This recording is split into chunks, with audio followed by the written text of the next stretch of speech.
put this on camera before I cut right through it. This is 3mm aluminium with my diamond blade, but you always cut through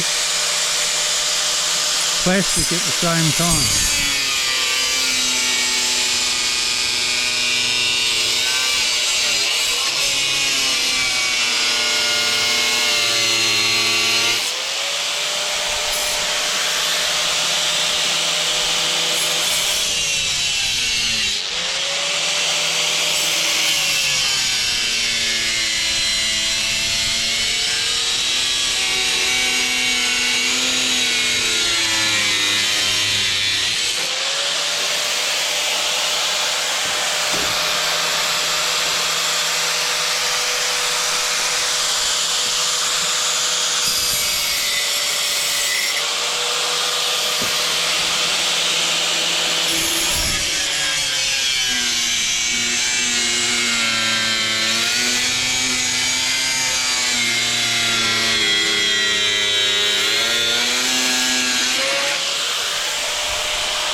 When I just had to trim off a little bit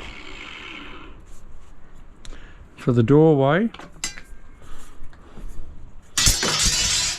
and it's 3mm, you can't do that with snips.